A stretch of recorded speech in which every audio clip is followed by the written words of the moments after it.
Greetings. I am your co-host Shannon Starr with RockTruth Radio. Welcome and thank you for joining us as we rock truth or absolutely nothing at all. We live in a society today where truth, even before our very eyes, is consistently questioned, criticized, and altered to fit a person's ideology of God's original intent for kingdom and for mankind. We believe that the Bible, our kingdom constitution, is inspired, infallible, inherent, and the final authority for all. Rock Truth is founded on He, who is the original point of reference for all things to come through eternity. Rock Truth Radio podcast is a cross-cultural response to the diabolic climate and social crisis negatively impacting our youth and young adults today.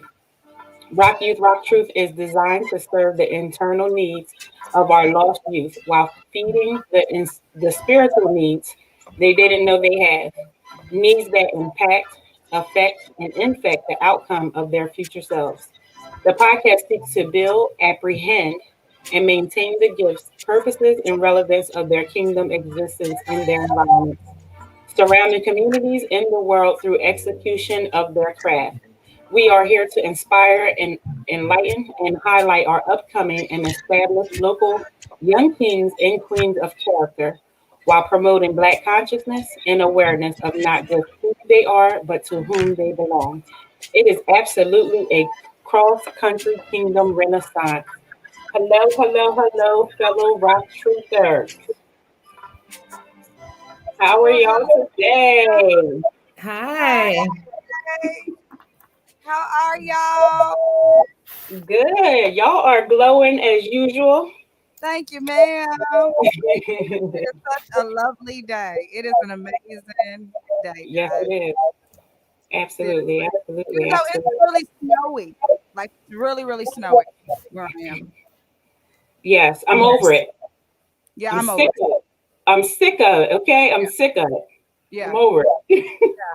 And I just realized that when we were kind of like behind the scenes with the technical issues, I'm like, oh, it's really snowy. So that could be contributing factors, Right. Yeah. issues. Yeah. Is it snowy where you are, Miss Michelle? Oh my goodness. Yes, we are snowed in. My daughter has been asking me all day long to go outside and play in the snow. Oh my gosh, you haven't went there? You haven't went there? It's like 5 inches. Oh, that's good. Wow. That's good? Yeah, you gotta go have fun. Go out there, play. Throw some snowballs, make a snowman. All Yeah. that. Yeah. You gotta get it at least once. Well, at At least least. I'm trying to wait till they get into the 20s, into the double Oh, digits. you right. Right. Part. I forgot that part, right? That Yeah. part. Yes. We're done here with our snowstorm. I guess it's just been a lot of ice for suspected Yeah. ice storms that's supposed to come. It was one supposed to come yesterday. It didn't come. They're talking about that it's coming tonight. So most of the snow a lot of it has melted because it rained. But I don't know, in New Jersey, I don't know about anywhere else, it is snow one day and then the next day it's springtime, it's summertime, okay, a few hours Yeah. later. So, Wow. Yeah. It's been some crazy weather. Definitely. I'm with you, though. Sid. I'm totally over it. Like it's beautiful though. I mean, I'm yeah, appreciative. Like I really am, but I'm a little over it. And it's been slick too and icy. That's another thing. Oh my gosh, I saw that pileup, crash occurred. Was it over the weekend or Yeah. yeah? I saw that. like Whoa. some cars, right? That was Yeah, in it's Atlanta or Georgia or something. Something like that. Yes. I want to say it's Atlanta. Yes, Atlanta. Or was it Texas? there was one in Texas I think too. so. So I don't know if they're Or was it? They're in Texas. Wow.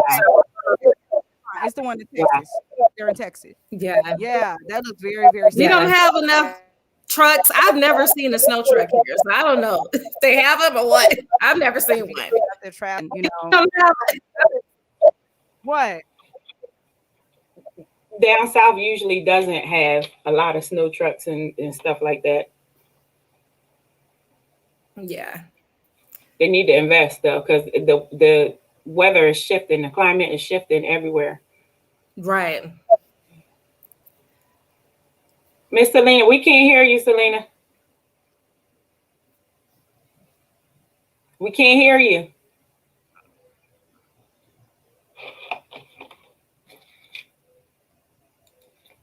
I don't know what happened.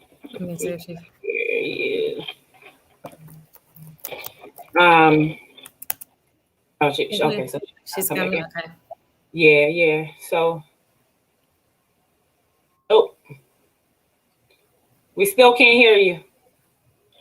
So why she fix that? I'm really excited about today's show. Yes, definitely. You see, I got my glasses on because I want to be able to see the comments today.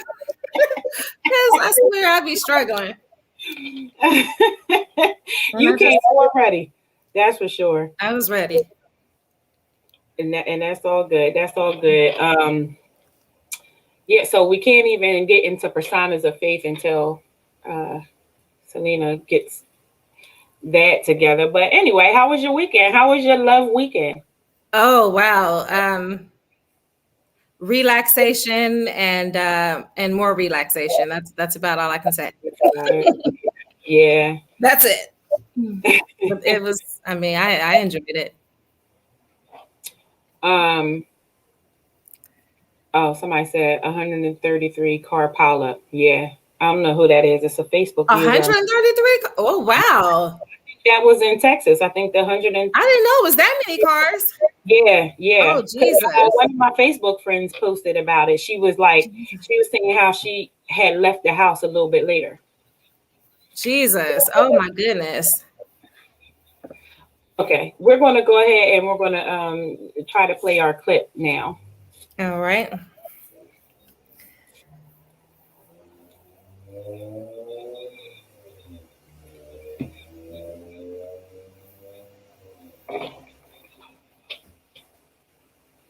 We are on episode 3 now, the disrespect. Yes. Ooh. It's getting real in these streets.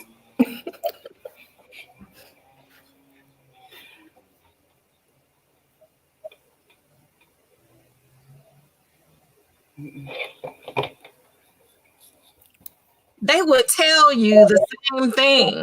Uh-oh. Gotta go back. Okay. So I think I might just lose it. I feel so disrespected. Take it back to the beginning.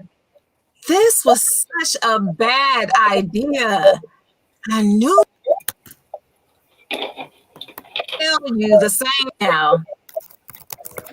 Episode 3, the disrespect.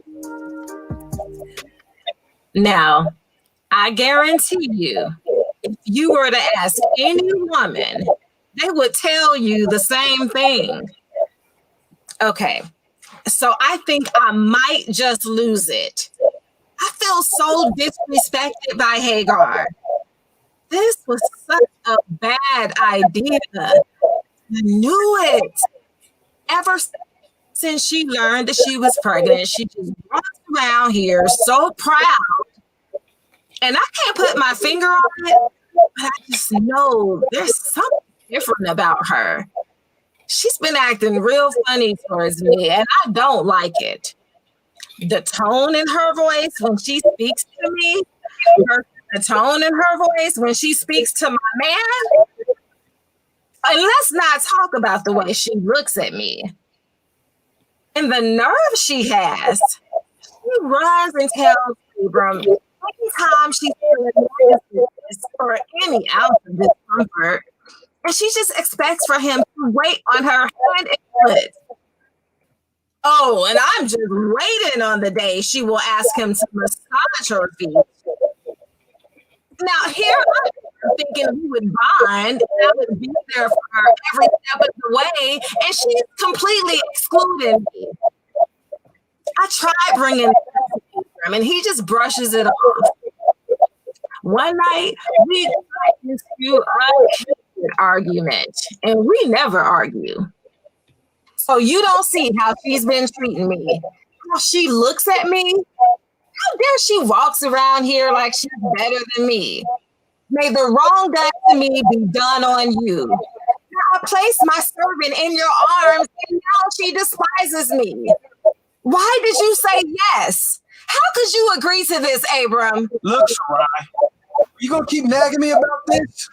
What do you want me to do? What am I supposed to do? Look, everything I do for her is for our baby. You're gonna have to handle this. It's your servant. Deal with her. And do with her as you please.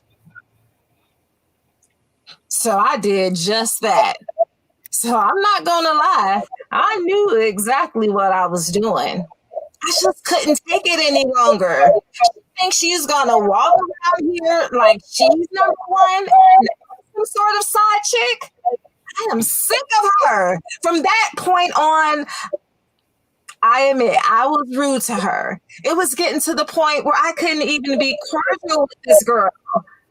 Yeah, I'll fix her.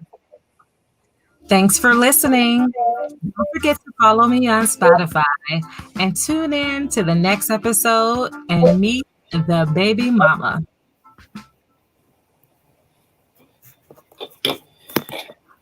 Wow. Well, So, does that sound familiar? Look, right. don't lie. So Michelle, tell us about Personas of Faith and how this was birthed and how this all came to be. So I just, I was always into acting after attending the performing arts high school. And I knew that I wanted to continue to just use those gifts. And while I was just really just asking God to just help me with my purpose, help me to use my earthly gifts and just tie it all in. And just, I just really cried out and asked for help in that area. And then Personas of Faith came. And so I just immediately started writing and recording, and I wanted to be able to produce something that would be able to get inside the thoughts of, real life characters in the Bible, because everything that they went through, we go through today. And so I just wanted to be able to create a space where we can relate to the stories that we read in the Bible every day. So, yeah. So in this particular, can you guys hear me? We can hear you now. You back in Okay. business. Yeah. So in this particular episode, tell us what's happening. What's going on? So Sarai, she was getting a bit impatient, and she wanted to conceive and have a baby, but she couldn't, and she wanted to take matters into her own hands. So she told her husband, look, we're going to have the servant Hagar have this baby for us. And so after she told him that that was what they were going to do, she began to have some regrets, and she she felt like maybe that was not a good decision, because after Hagar got pregnant, her attitude changed a little bit. She was feeling a little bit entitled, I guess I would say. That would be a safe word to say. But she began to notice some things about her servant. She wasn't very happy with how her servant was, reacting and treating her. She felt like maybe she was taking it a bit to her head after she got pregnant. Even though this was all on her, this was her idea, I think internally she felt like, okay, wait a minute. This woman is in my house and she's pregnant with my child, and now she's kind of feeling away. And so in this episode, just her inner thoughts of how she might have, felt kind of came out in this episode.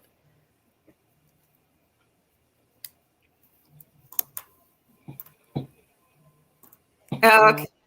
We're muted. I'm sorry, but yeah, Okay. it was like it was like a buildup. It was a buildup.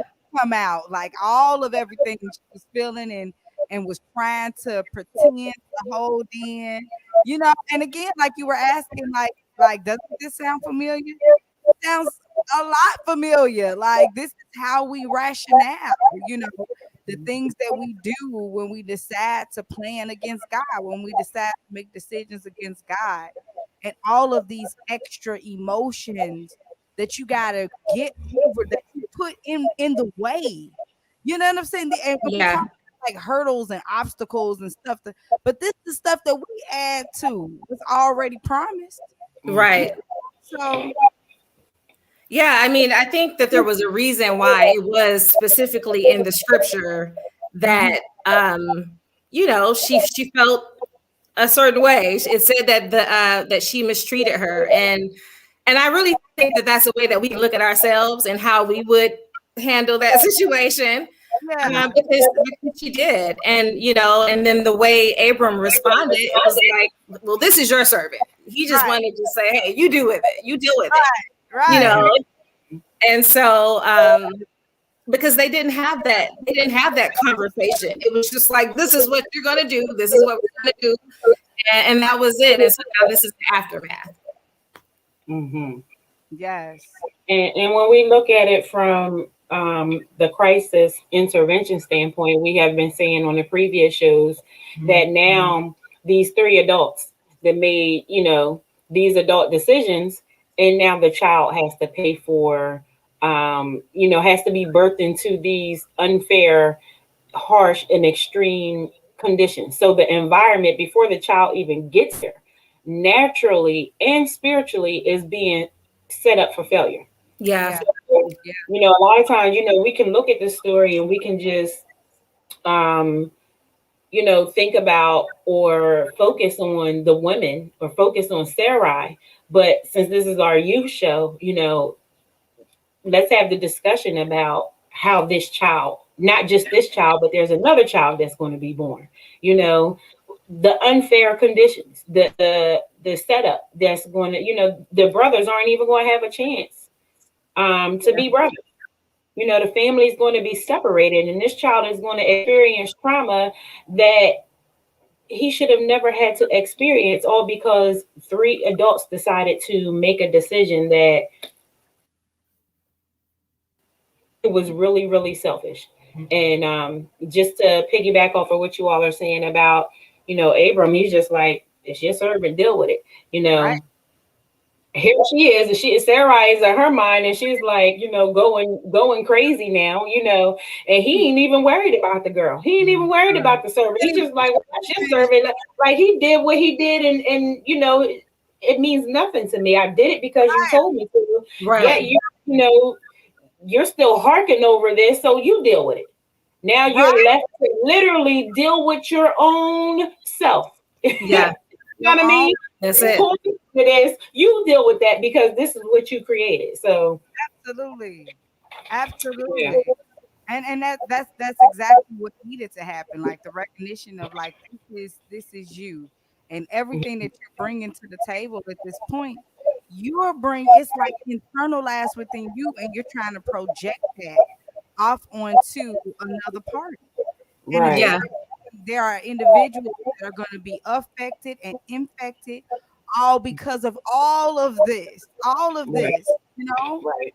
and no one thinks past, themselves. A lot of the times as parents, we don't think past ourselves as adults, and we hold our children accountable. We teach them to think past yourself and, make sure you're thinking about everybody else before you make a decision. And we make decisions and don't, or we have made them and don't even apologize for it. Right. Don't even apologize. And not even having the conversation with them, because sometimes even as parents, we're not in that mindset at that time, or have that level of maturity at that time to have the conversation with them. But then at some point as an adult, you should come into, that maturity and be able to say, listen, this is a decision that I made, and it has absolutely nothing to do with you. Right. So then to just, have that conversation with them about how that decision is affecting their life. How do they perceive life now because of the conditions that they were born in? We don't think about that. And then we think, oh, well, kids are resilient. They'll They'll get over it. No, no. Yes, they are resilient, but it's not fair to just say, okay, kids are resilient, they'll get over it, just so that you don't have to take responsibility for what you've done. Yes. That's avoidance. You know, Yes. that's what avoidance is. And you're abandoning your responsibility to make things right so that your child can have a chance. Because Yeah. you don't want to basically display yourself and put yourself, you know, out there even more, you know. And Yeah. it's a Yeah. conversation that needs to happen in a lot of homes. Yes. Yes. So Look at true.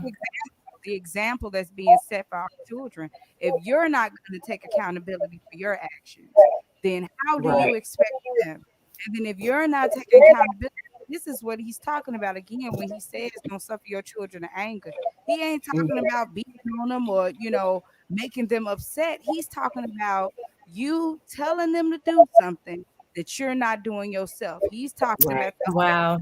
what I tell you to do, not what I do. Like that's what he's talking about. Like, don't Mhm. do that. Don't suffer your children that type of anger that causes worse in your own family, in your own home. And you wonder why. Yeah. Causing issues with your children that they can't mentally handle, and you wonder why. And you wonder why. Lack of model, lack of example. Okay, guys, we are already 20 minutes into the hour. Let's go Mhm. ahead and bring our guest in, and then let's see what they have to say today. We actually have Mhm. two guests with us. Let me go ahead and bring up the bio. First, we have Miss Nicole Shaw, who is a wife and mother of five. She of ages 23 down to 8 years of age. I'm sorry. Nicole is a biracial woman who lost her identity at the age of 7 years old. Through recognition and healing, she was able to heal and continues to do so, knowing she wanted to make a change not only with the cycle that was on repeat in her family, but also use her story to help others overcome as well. Nicole and her husband then founded She Works, a nonprofit that focuses not only empowering females of all ages, but helping them understand one another to strengthen relationships with self, others, and spiritually. Nicole holds a certification in leadership and biblical studies. She is also a student at Camden County College, working towards a degree in human services counseling. And a quote that she would always say is that always turn a negative into a positive instead of focusing on what was done to you. Ask yourself, what were you supposed to learn from it? She's not here alone. She's not here, guys. She also brought a guest, Mrs. Saysha. Mhm. She is beautiful. She talented. She gifted. She anointed. She passionate. She real. I like her. Her bio quick. Say she dances for God. Sings for God. She is one of the most resilient queens that Miss Nicole knows, and she hopes that you witness what God has in store for her. That is beautiful. That's amazing. So let's go ahead and bring on in Miss Nicole, Miss Saysha. Hey y'all. Hey. Hey. Y'all cute. All y'all look cute. Yes, All yes. y'all cute. Well, well, you guys were backstage listening to us. You guys heard the episode Disrespect from Personas of Faith. I would love to hear first, Miss Nicole, what is your response to it? And then also, I would love to hear from you, Miss Saysha, from a youth perspective. What is your response to it and what you believe happens when decisions are made by adults that end up infecting and affecting you all or the youth? Okay, okay. Well, first of all, I love it because I did tune into another show where I heard, I think it might have been part one, and just how you do it. It's just amazing. I love it. I was like, this is a serious baby mama, situation right here, because, and it was like everything that you all were saying, I agree with totally. She made a choice. Um, it's like, in a way, she didn't want to wait, but a lot of times we don't want to wait because we don't know when something's coming, so she took it upon herself to make a decision, put her husband in a situation. Now there's a child in a situation, and then later on there's events that happen that you know I mean, honestly, I have to say, just listening to you guys too talk about a parental view of making choices and things like that and what happens to the kids. In my home, I guess because of my life and everything in my home, I'm very big on apologizing for things or admitting, taking ownership of things I've done. And I noticed that, the Holy Spirit is pretty much, you start to get that correction. It's hard to say you're sorry. It's hard to admit when you're wrong. So, we have a lot of communication in our house. We're a household of 8 and we're always talking. And, I've, even though being in school for one thing, always been a counselor at heart. So I think that's a big thing. And even working out relationships with my parents now, just listening to one another, at 44 years old, makes a big deal, and breaking those cycles and, stopping the drama. So, y'all there? Yes, that's Miss Saysha. Yes. How did you? Go ahead, sis. Oh no, you right.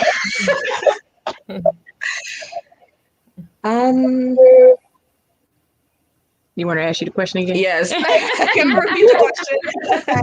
I was asking, you were listening to the discussion that we were talking about and how decisions that adults make for the most part can infect and affect children without us even being constantly aware, or we're aware and either A, don't even care about apologizing for it, making it right, or we just don't care. Like we don't even care, we're not even mindful, and we just believe that, you guys get over it, or it's not going to have any type of effect on you. So what is your opinion or your position in reference to that coming from where you are today? Well, a lot of times I see because where I come from, I don't really come from a stability home. So I didn't really have, a parent, giving me decisions, stuff like that. But a lot of times I think it can be a two-way street. Like, I think that, as much as a parent or a guardian or someone like that can give a decision or, or something like that, just give, a decision for, a young person. I think it's a two-way street because, parents believe that they know what's best for their children and guardians believe that they know what's best for, their, but I don't know. I don't. But sometimes it's they think they're making the right choice. You're saying they think they're making the right choice. Yeah. It comes out to be wrong, and then maybe sometimes you have parents that explain, and sometimes you don't. Yeah. Yeah. Totally agree. I agree. Guys, real quick, we're gonna bring you guys right on back after this promotion, and then let's talk about she-word. I kind of like that.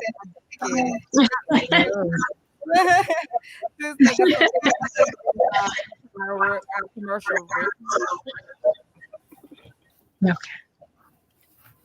Okay. RockTruth got merch, y'all. Who is your true north? Who holds you down so you'll always know where you are? God, the original true north, the original point of reference. Check out our clothing line, True North, at RockTruth2.com for your kingdom culture needs. Everything from tees to sweats, men's, women's, and kids' sizes. Inaz Essentials Whipped Body Butter has a wide assortment of 8-ounce body butter made with unrefined shea and mango butter, infused with vitamin E oil, coconut oil, sweet almond oil, natural mica powder, and fragrant essential oils. It is designed to heal and moisturize dry skin, and it is perfect for the whole family.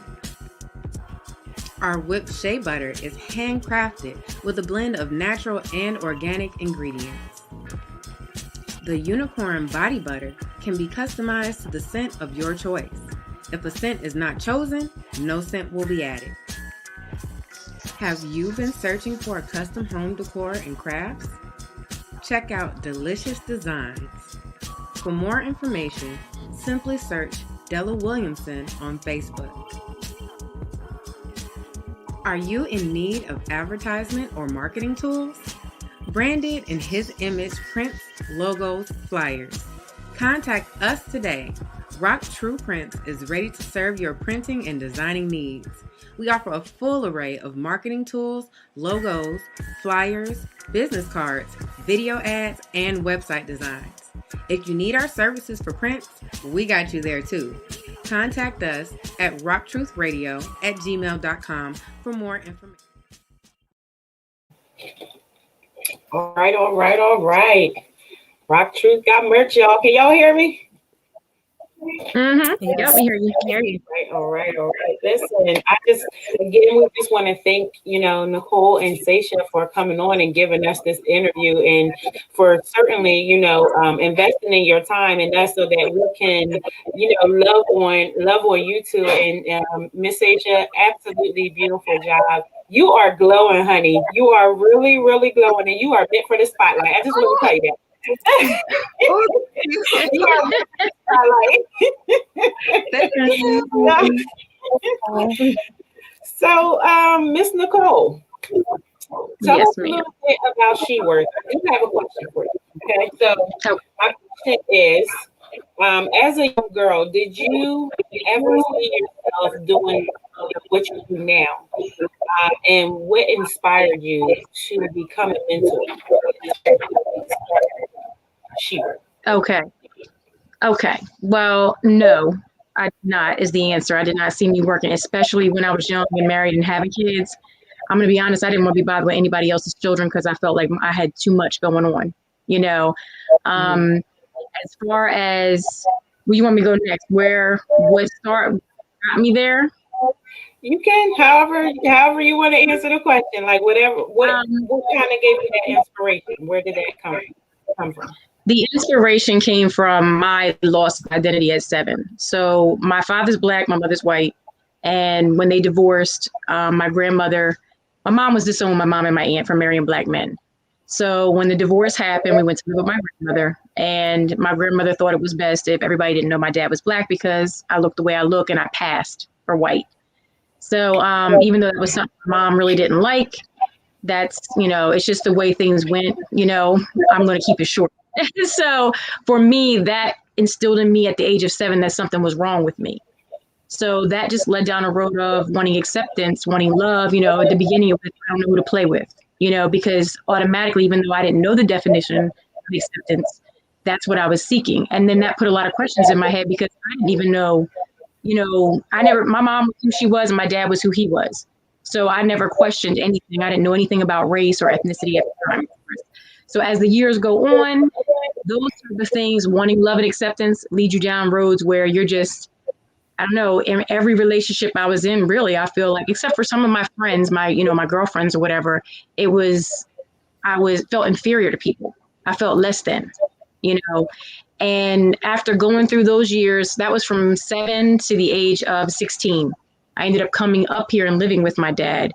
I actually lived in an all-white town in Tennessee, and I ended up having to move because they found out my dad was Black and I couldn't live there anymore. It was an all-white town, sundown town. If you don't know what a sundown town is, that's if you're around there and you're Black, you better get out before the sun go down. So you can look that up, Google it.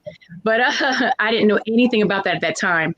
So then it was, okay, I wanted to see my kids, and I used to pray to God, because I went to church all those years from the time I was little. And I used to pray to God, let me grow up, get married, and just see my kids, because I swore up and down God was going to come. When they said he was coming back, I'm like, it could be the next day, and I meant that literally.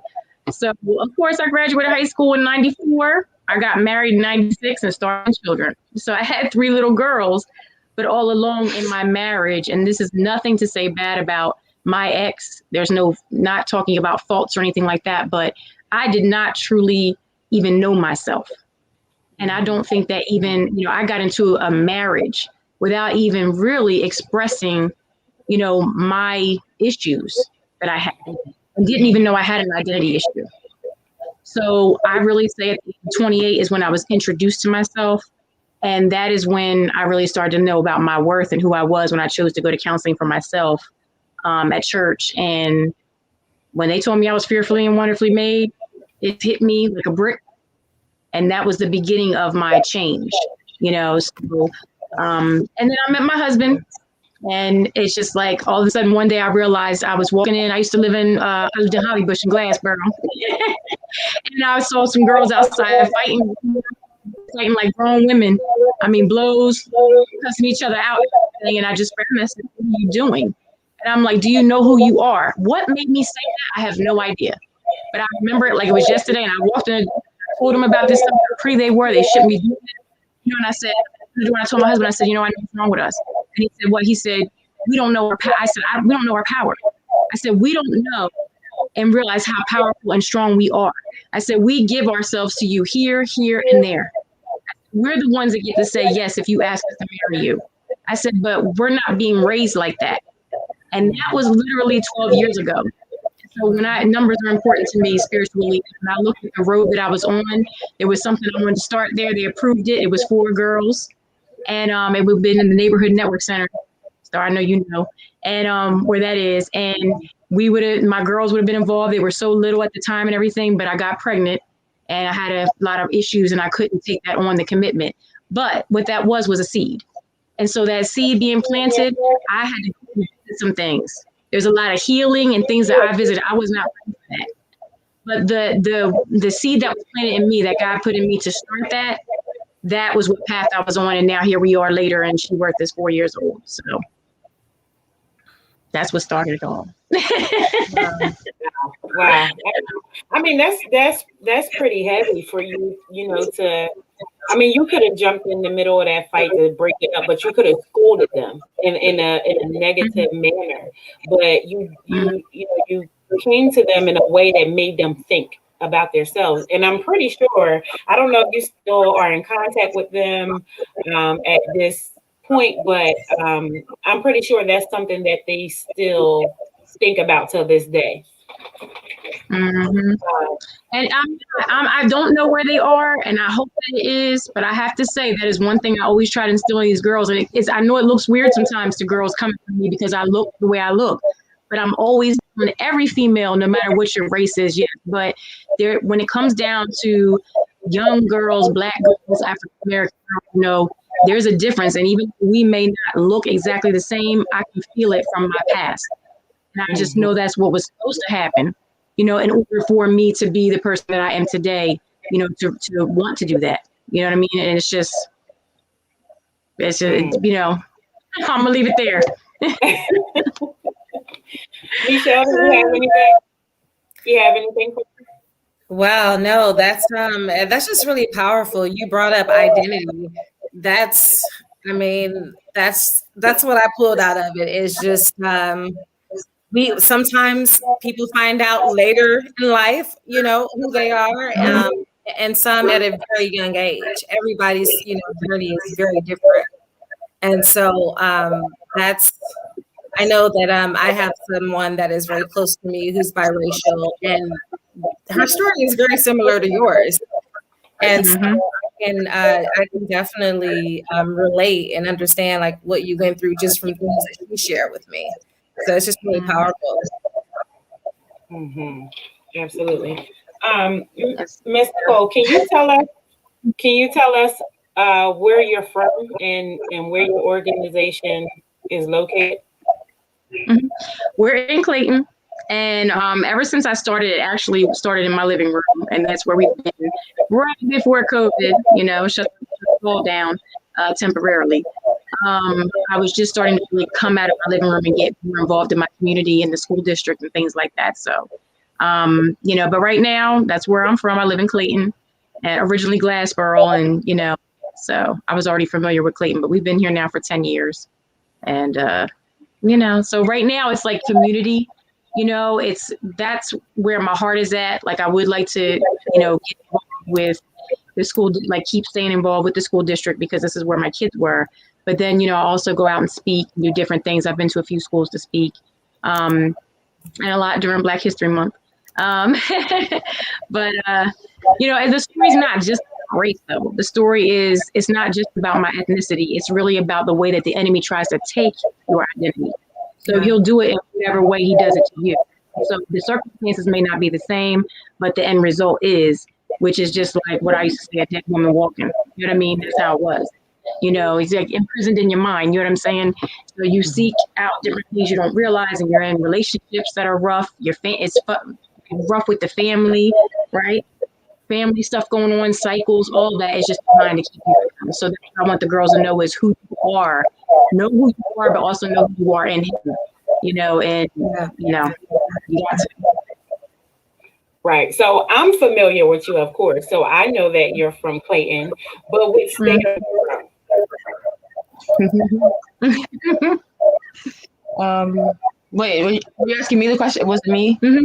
For either one of you, I know where you two are from because we're familiar with one another, but what state are you from? Oh, I'm from Clayton, New Jersey. New Jersey. Okay. Okay. And have you grown up in New Jersey all your life? Like, are you a native of New Jersey, Clayton, New Jersey? Yeah. Well, I was actually born and raised in Salem, and I moved to Pennsgrove, and then Paulsboro, and then Clayton. But I spent most of my life in Clayton, so I'm from Clayton. Okay. I know all about that moving around life, so I'm with you. Okay. Yeah. So, Miss Saysha, I do have a question for you. So you've been involved with She Worth for a while. You have your personal experience with Miss Nicole and with the group. But as far as She Worth, can you tell us how She Worth has helped you to prepare for your future? Yes. She Worth has helped me prepare in honestly numerous ways. Coming into She Worth about identity again for me personally. It's like I didn't really see much identity for myself, and it was like I kind of felt like I was a dead woman walking, you know. For me to come into She Worth and have sisterhood, and you know, and She Worth is basically all about just teaching young women about like their worth, and you know, teaching them how they are fearfully and wonderfully made and stuff like that. So coming into She Worth was honestly the best things ever for me because it helped me a lot with my identity and made me see things a lot clearer, and to have sisters to depend on and stuff like that, I think it's amazing.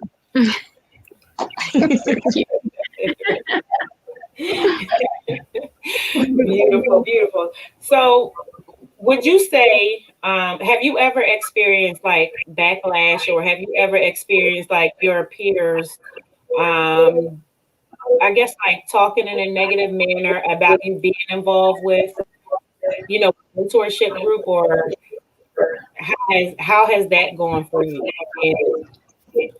It's going well, honestly, because I brag about it to everyone. Like if I'm at work or something like that, and we'll be talking about something, I'll tell them I'm in an organization called She Worth, and She Worth is about this, and it's about this and that, and we got this many. Like, I tell the girls honestly because I think that it's a really good foundation for young women and young adults. Like I think that it's a really good foundation, so I brag about it. And a lot of people, they actually like love the fact that I'm involved with She Worth.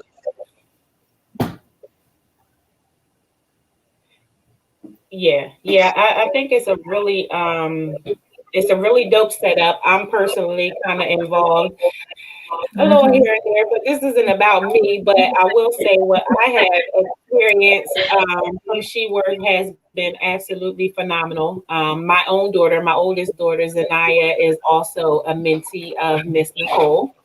So I know the work that she does personally. Look, she's speaking in. Make me tear up. So I have worked with Miss Nicole, and I've seen how she does with the girls. I've seen, just how she's able to kind of, I guess I don't even know the word to use. Able to involve with the girls and allow, earn their trust, and so that you all can open up to her. So I think that's really dope that Miss Nicole is being the person that she needed in her life. I think that's important that as adults we do that, because everybody, our youth certainly needs us, and a lot of times we don't realize that we have the power to be the person that we needed, in that moment.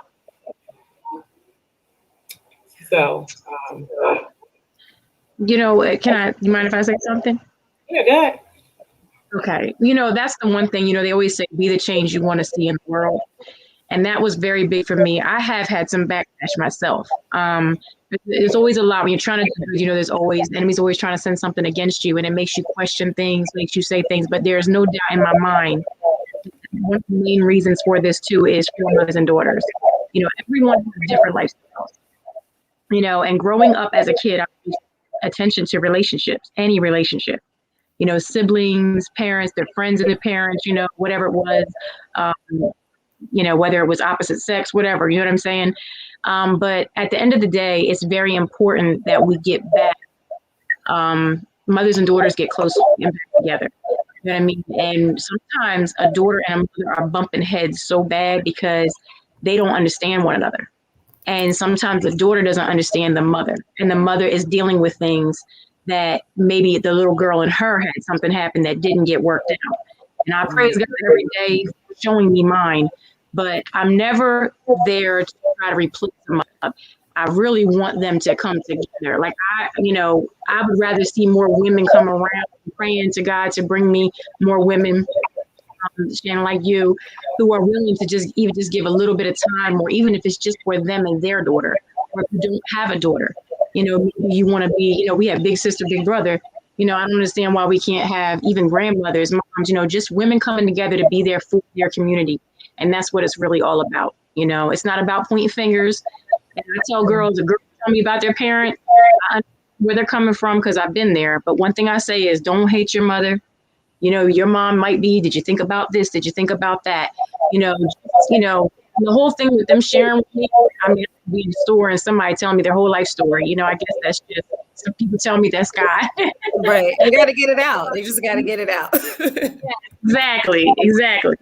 So, you know, it's a blessing. They bless me. I learn a lot from young people. And I think that's one of the things that some of the older generation doesn't realize is that we learn from them too. What are the ages that you typically, because I mean, I have 3 daughters and I'm like, woo, I think I probably need to jump in here. Actually, well, I don't know. You don't probably do the little ones, do you? Well, I'm actually that's what I'm trying to work out a little bit in my community, was checking. And I wanted to start a long time ago, but I knew I could only take on what I could handle, you know, and I didn't want to, I had 25 girls at one point. I mean, you know, when they're coming into the house and everything, that's a lot at one time, you know. But I would like to reach the elementary school age, you know, hopefully this year when COVID, you know, relaxes and we all get to come back out into society a little more. I would really like to include them, because it used to be, you know, back in the day, it was, oh, when they get 15, 16, then it was, oh, when they get 13, 14. Well, I've been in the school district. I've been a bus driver at Tenson School 8, and I mean, I could tell you my students have showed me things on their phone in 7th grade that I was like, whoo.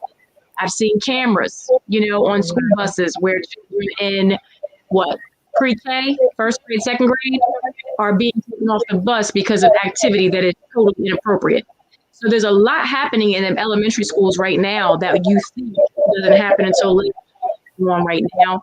And I think if we can teach them, and actually I think our district is actually doing something, they're going to start teaching them more about relationships and things like that, just, you know, even in the home and things, you know, which I think is great, because we can learn a lot in school, but we're not learning about life skills, you know. And that's important. As far as the ages right now, we started with, it was 9th grade on up, but a lot of the girls now have graduated, they're young adults. So I'm keeping that going with them. But I was, like I said, got connected with the high school. We had 48 girls that had an interest in signing up, and that's when school shut down. So, and also in the middle school. So, you know, kind of one step at a time, but the goal is to get as many as we can, you know, in our hand. Okay. So. Well, yeah, I'll definitely be connecting with you on that for sure. That sounds great. Yeah. And I want to thank you, because you, that's a big heart right there. A wonderful mother, woman, sister, you know. And she was on board to do, you know, and I have to say, SheWorth has really, for me and my girls, if it wasn't for SheWorth, my 3 daughters, I don't know if we would have the relationship I have. I really don't. I mean, that was just started right at a time in their life, and we are very close. We have regular mother things, and their lives, and I, you know, I cannot thank God for the relationship I have with my kids. Yeah, it's it's funny that you mentioned like the mother daughter aspect of it, because we have a show coming up soon with myself and Zanaya. So we're going to talk about, we're going to talk about the mother daughter, the relationship. We're going to talk about the communication piece and the comprehension piece. We're also going to talk about breaking cycles, because one thing that we together have realized is that there are some cycles that happen that's been in our family on my maternal side. So there are some cycles there that we see happening in the mother-daughter relationship, and God has, graced us with that revelation. So we, strategically work at breaking that thing down, because at times, our relationship is challenged as any other mother-daughter relationship. However, because this thing is rampant in my bloodline, we are working, in our communication and in our relationship to break that thing down. So we're literally working on breaking down that cycle, so that's going to be one of the shows, and we hope to get more mothers and daughters to tune in so that they can see what that conversation looks like, because it may get uncomfortable though, but that's the thing that we have to be willing to face, that uncomfortable, that elephant in the room that everybody is afraid of. It gives our children an opportunity to speak, an opportunity to be seen, to be felt, and to be heard, which is something that we're not afforded these days. A lot of times we don't even teach them how to do it in a respectful manner, so we just, they're kids, they need to stay in a child's place. They can still be seen and heard, and felt, and still stay in a child's place. It's all about your communication, and you can't just, communication is about more listening than it is, talking. You gotta be, as a listener, you have to listen from a point of, okay, trying to understand, trying to comprehend what the person is saying, versus I'm just going to come back at you. I'm going to lash back at you and try to defend or deflect what you're saying. So I'm excited for that show. I'm just, once we get her back schedule and everything all worked out. So stay tuned for that, because that's going to be deep. That is going to be a deep, heavy show. I look forward to that because it's really that altogether. And kids want to be heard. And I wanted to be heard when I was young. No one asked me. And so that stuck in my mind. It's like, you never forget where you came from. That don't mean geographically, it means I didn't forget what I felt like as a kid. And I think that's what really helps me the most with communicating with younger people, and even then with their moms and all that. But I always stick with that old thing, and I'm always like, as she words, we believe it still takes a village. So it's good for us to come together. This ain't about me trying to be, some kind of savior out here. You know what I mean? It's basically me just caring and thinking, you know what? Maybe if there's something that I see, if somebody came to me and said something about mine, I would be glad that whatever. If my child went to somebody else because they didn't feel comfortable coming to me, I don't have a problem with that. You know what I mean? So I think that's a good thing. Yeah, we can all learn Michelle, from each other too. Oh, go ahead. Yes. How old are your daughters? I'm sorry, I didn't get to ask that. Oh, so I have a bonus daughter that will be 13 in April, and then 15 and 16. And then I have two 7-year-olds. They're probably not ready for this just yet, but whenever you bring the elementary program on, then they'll be ready. I hear you. Okay. All right. Miss Saysha, so, because we want you to be all involved in the conversation, because we want to hear what you have to say. So what advice would you give to your peers to encourage them to step out, kind of step out of whatever environment, whatever misfortunes they have been either born into, that they live in currently? Just, how would you encourage them to overcome that and be who they are and accomplish, work on accomplishing the goals that they have set for themselves? Well, I'm really big with faith, even though sometimes my faith gets tried. I feel like sometimes the enemy is very busy.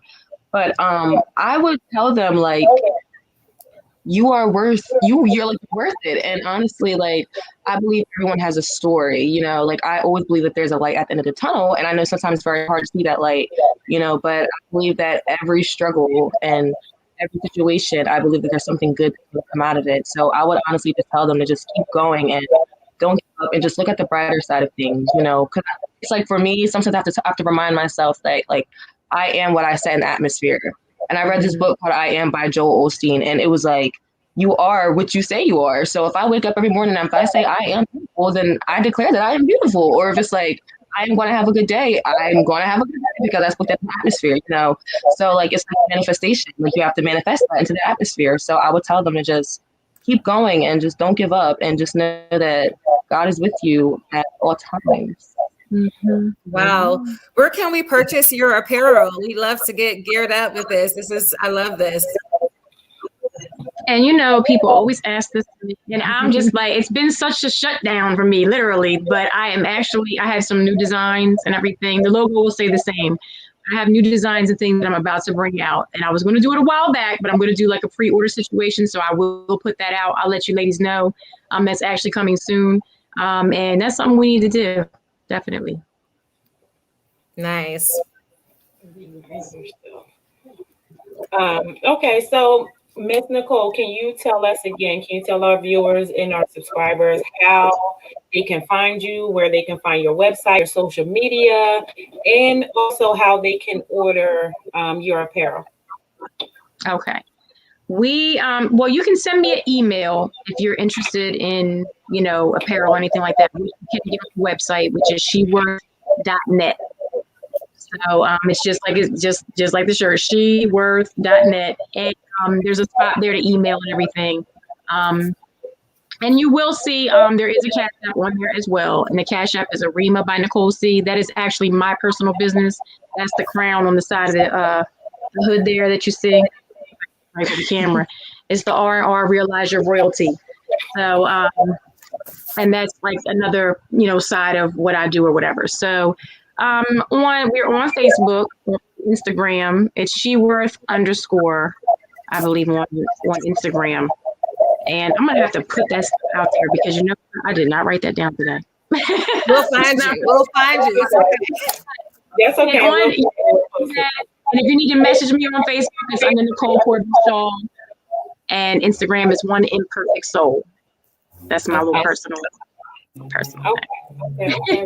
Perfect. So wow, that's deep right there. That's a whole story in itself. Wow. Right? Yeah. It's a whole tattoo on my arm too. Wow. Yes. Do you have any special social media websites or anything that you have for everyone to follow? I have social media. Nothing's really special in there, but I do have something called Inspirational Talks with Saysha. I didn't start it yet, only because they didn't tell me to start it yet. I'm actually waiting for the right time to start it, but it'll be based off of me and my life and my little stories and stuff like that. So you guys can follow that. That's on Facebook at Inspirational Talks with Saysha. So well, we are definitely going to keep a lookout for that, you know, and we're going to be ready to highlight that thing and bring you back on so you can do what you do best, you know, and share your gifts, your talents, and your intellect with us. Miss Michelle, do you have any closing remarks? I just want to say thank you. This is, we need all the resources that we can get to help our youth. And this is a time where the suicide rates are higher. They're depressed. They just don't have that safe place. And we don't want them to bottle that all up. So I feel that this is just a gift from God, what you guys are doing. And I'm excited to connect with you all. So just keep doing what you're doing. All right. You too. Thank you very much for having us. Okay, so for RockTruth Queens, if you are in our group and for our viewers, we are doing a Pamper basket giveaway, a monthly Pamper basket giveaway. So we're looking for sponsors, anyone who has businesses or services that they provide. If you would like to be a sponsor, reach out to us. You can either donate a full basket or you can donate items for us to place in the baskets. And every month we're going to select a participant that is engaged in our communities, engaged in our conversations, and engaged in our shows to bless with these Pamper baskets a month. So we have February's coming up soon. We're still getting that together. But again, if you would love to be a sponsor, either ongoing or one time, however, we would definitely appreciate it and give you thanks in advance. You can just reach out to us, message us through True Queen message, or you can reach out to any of the show hosts specifically directly. And there you have it. You have Nicole Corbett Shaw with always turn a negative into a positive, and the beautiful Miss Saysha with have faith, command your day, stay committed, and believe in yourself. Thank you, ladies, again for blessing us and gracing us with your time and with your presence. We absolutely appreciate you, and we look forward to what's coming out of Miss Saysha. We look forward to it because we know Yes. again, made for the spotlight. You were made for greatness. You were made to do this thing, baby, and we cannot wait to see how God just put you all on display in front of the world. No pressure applied. Pressure applied. Yes. Oh, wow. Here's my mouth all the time. Thank you so much. Absolutely. We thank you again, and we're going to go ahead and we're going to close out. Thank you for joining us. Until next time.